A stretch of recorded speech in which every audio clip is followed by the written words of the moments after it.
All right, welcome everyone to this week's episode of the Go Show here at RdyTechGo. We don't have a whole lot of updates today, but you know, we're gonna keep on this and keep going because that's what we do. So, Marty, what do we got this week? Well, you got me. Exactly. I'm back in the saddle. Man, I'll tell you what. I got COVID. I got over COVID. I checked with numerous doctors. They all said, you're good to go back into the world. So I'm back in the world. I'm feeling good. But yeah, I mean, now I'm one of those people that had it, and it's kind of odd. But it's nice to be back here at RdyTechGo and doing the Go Show live and getting ready for our big week of streaming and all the things that we do, which we'll get to in just a minute. So you can come now to the store. Everything here is safe. In fact, we're triply, quadruply safe because having gone through this, we are going to be as safe as we've ever been, which has always been extremely safe. So come back here to Mall of America. Come check us out. Visit, learn to fly drones, play esports, do all the fun things. And another fun thing that happened just yesterday here at Mall of America was, do you remember the fly-through video of the Bryant Lake Bowl bowling alley that took the internet by storm just a few weeks ago? Well, of course, the Bryant Lake Bowl is here in Minneapolis, and that videographer, Jay Christensen, Jaybird Films, he's based right here in the Twin Cities. And he was able to talk to the Mall of America about doing a similar fly-through shoot through Nickelodeon Universe here at the Mall of America. Well, that happened yesterday, okay? And we actually had some pilots from the YDSC who got to hang out and be in that video riding on the rides in Nickelodeon Universe as the first-person view drone flew over. So we're hearing a little bit of what the shot was like and how many takes they did, which was a lot. And they had to do it before the mall was open yesterday. But sounds like it went very well. And so keep an eye out for the next big video from Jaybird Films, because the last one was huge. And this one is basically a dream opportunity, right? To fly through Nickelodeon Universe. That's like, we've certainly had our eyes on that ever since we've been here. He got a chance to do it because he's a viral hit. And we had some kids that were able to help out, which is super cool. So that is newsworthy here for this Go Show on April 7th. And the other thing that we've just begun talking about is our summer camps that we're going to have here at RdyTechGo. They are Youth Drone Sports Championship summer camps. We call them Drone Sports Camp 21. And for 4 weeks, from the middle of June to the middle of July, you can come here and do a half-day camp from Monday through Thursday, and you learn how to fly drones in FPV, and by the end of the week, you're racing drones in FPV. So if you're interested in that, come see us at RdyTechGo. You can also go to youthdronesports.org, and we're going to have information there. But if you're looking for an awesome summer camp experience, you come to the Mall of America. You can learn how to fly micro FPV drones in real life learn on the sim, fly the real thing, build the real thing, and be awesome. So that's what we are doing this summer. And I'm going to let that kind of be our segue into the YDSC update. Joel, what do you got in the YDSC, Youth Drone Sports Championships?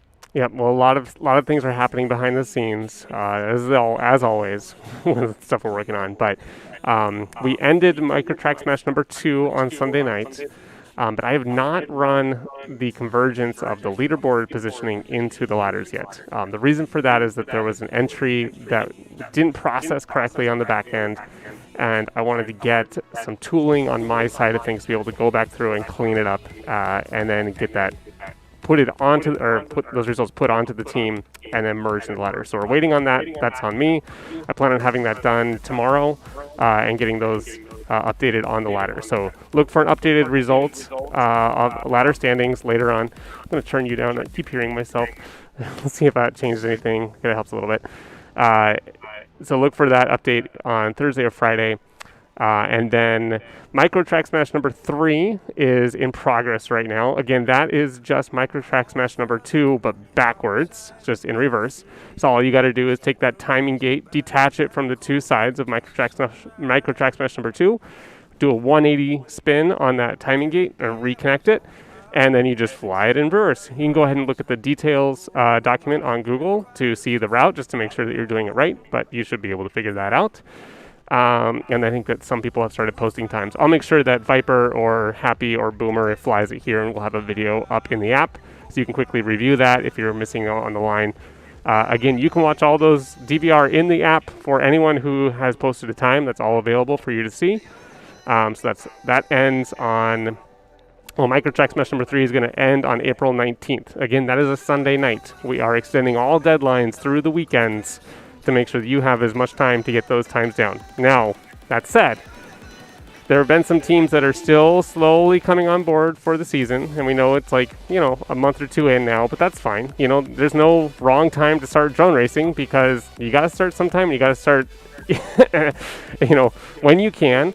And so, we encourage people to sign up whenever they can, and we're always onboarding them throughout the year. So because of that, and the way that the Microtrack Smash courses are working, there might be a small change to when you can race them and when those points get locked in and moved in. I'm not sure yet. I'm just hearing some thoughts around what could we do to make this a better onboarding experience for the teams that are coming on in the middle of the season, to let them kind of catch up to where other teams are at, or to let them kind of be in their own lane and not feel like they're going up against teams that have already established themselves. So still working on a few nuances there. We'll figure it out. So just keep your ears open for that. Otherwise, that is probably it specifically for the YDSC at the moment, I think. Well, other than our streaming schedule. And so I appreciate you saying that about Microtrack Smash, Joel. Microtrack Smash is brand new. People are still getting the hang of it. There's been spring breaks, which has kind of broken up everybody's experience. So I think that I'm excited to let everybody know that they're going to have plenty of chances to get familiar with Microtrack Smash, get used to the timing system, and to get their laps in. So keep that in mind, everybody. Don't get discouraged if you haven't been able to do so yet. You will have your chance to do that. And then we continue with our sim schedule every week. Wednesday, Kid Legends, the grade school kids. That's going to happen as soon as the Go Show ends today, as usual, at 5 o'clock Central. It's Wednesday. Then Thursday night, we've got the high school and middle school kids. That has been an awesome group. They keep getting better, and they keep growing, and we still have pilots coming in from all over the country. So that's tomorrow night at 7 p.m. Central for sim racing again in Velocidrone.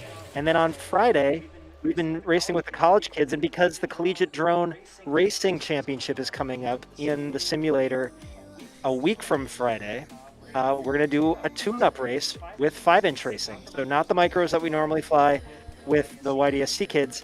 The college students are going to fly the big 5-inch racing drones in Velocidrone as a tune-up for that big once-a-year annual Collegiate Drone Racing Championship event. So Wednesday, Thursday, Friday, as usual, 5 o'clock Wednesday, 7 o'clock Thursday, back at 5 o'clock on Friday, all time Central, all in Velocidrone. And stay tuned to all of our channels, the ones you're watching us on now, YouTube, Facebook, Twitch, Youth Drone Sports Championships, Hydra FPV, and RdyTechGo, I think. Although that was one of my questions. We got to make sure we're on the RdyTechGo channels. But Yeah. that's it for the YDSC. Now, Joel, do you have a tech tip for us this week? I've been trying to think of one. I don't have one. I'll do a couple reminders. We'll just do a quick reminders if you're watching. Make sure you're not flying your batteries under 3.2 volts. You should be landing when they get down to 3.3, so watch that on your on-screen display.